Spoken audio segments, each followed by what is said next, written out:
নমস্কার বন্ধুরা, বঙ্গকন্যা কালচারাল জোনে চলে এসেছি নতুন রেসিপি নিয়ে। পাকিস্তানি চিকেন, এটি অত্যন্ত সুস্বাদু একটি রেসিপি।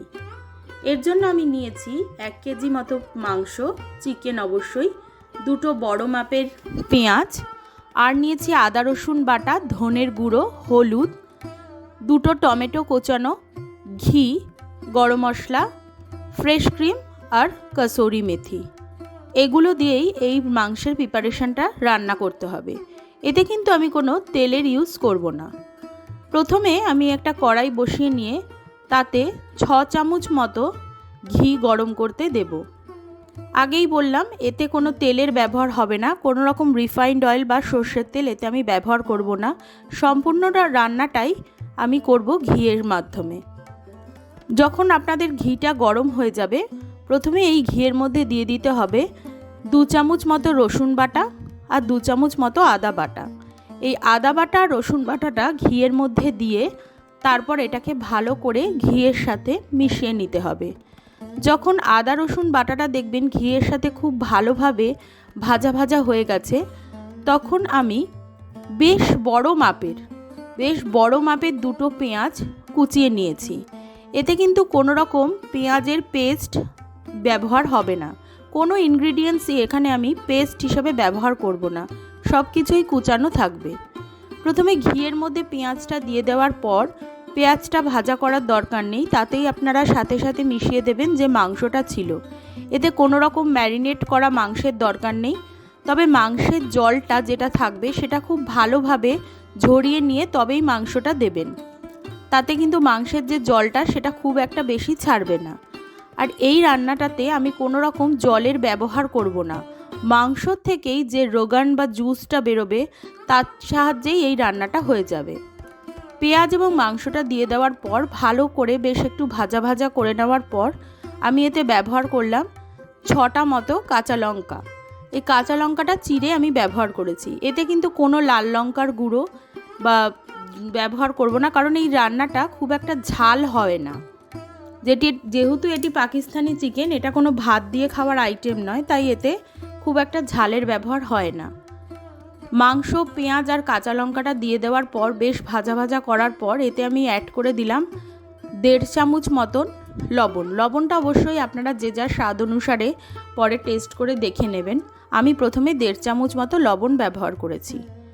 লবণ দিয়ে মাংসটা মিশিয়ে দেওয়ার পর আমি এতে ব্যবহার করছি 2 বড় মাপের টমেটো কুচি। বেশ বড় মাপের 2 টমেটোকে আমি কুচিয়ে নিয়েছি ভালোভাবে। সেই টমেটো কুচানোটাকে আমি ভালো করে মাংসের মধ্যে দিয়ে দিলাম। আবার মাংসটাকে কিন্তু বেশ হালকা হাতে ভাজা ভাজা করে নিতে হবে। মাংসটা একটু হালকা হাতে ভাজা ভাজা করার পর এতে আমি দিয়ে দিচ্ছি বড় টিস্পুনের 2 টিস্পুন মতো ধনের গুঁড়ো। ধনের গুঁড়োটা দিয়ে দেওয়ার পরে আবার মাংসটার সাথে এই মশলাটা কিন্তু আপনারা ভালোভাবে মিশিয়ে নেবেন। দেখুন মাংস থেকে বেশ খানিকটা জল ছেড়ে দিয়েছে। আমার এখানে কোনো জলের ব্যবহার করতেই হবে না পুরো রান্নাটাতে। জলের ব্যবহার ছাড়াই আমরা এই মাংসের প্রিপারেশনটা পুরো রেডি করে নেব। ধনের গুঁড়োটা দিয়ে দেওয়ার পর আমি এখানে অ্যাড করে দিচ্ছি 1.5 চামচ মতো হলুদ গুঁড়ো। 1.5 চামচ মতো হলুদ গুঁড়ো ব্যবহার করার পর এতে আমি ব্যবহার করব কাশ্মীরি লঙ্কার গুঁড়ো 1.5 চামচ মতো। আগেই বলেছি এখানে কোনো লাল লঙ্কার গুঁড়ো ব্যবহার করব না। যে কাঁচা লঙ্কাগুলো আমি চিড়ে দিয়েছিলাম 6টা মতো, সেই কাঁচা লঙ্কার যে ঝালটা হবে তাতেই এই প্রিপারেশনটার জন্য যথেষ্ট। সমস্ত মশলাগুলো দিয়ে দেওয়ার পর আমি আবার বেশ হালকা হাতে মিডিয়াম ফ্লেমে রেখে মাংসটাকে ভালোভাবে মিশিয়ে নেব সমস্ত মশলাগুলো দিয়ে। খুব ধৈর্য ধরে এই মাংসের প্রিপারেশনটা করতে হয়। বেশ দেখুন রং চলে এসেছে, সমস্ত মশলাগুলো বেশ ভালোভাবে কষে গেছে। লক্ষ্য করলে দেখবেন মাংসের থেকে যে জুস বা রোগানটা বেরিয়ে এসেছে। এবার আমি এতে ব্যবহার করে দিলাম 2 বড় চামচের মতন ফ্যাটানো টক দই। অবশ্যই দইটা ফেটিয়ে নেবেন। আমি আমার প্রত্যেকটা প্রিপারেশনেই বলে থাকি যে দইটা অবশ্যই ফেটিয়ে ব্যবহার করবেন।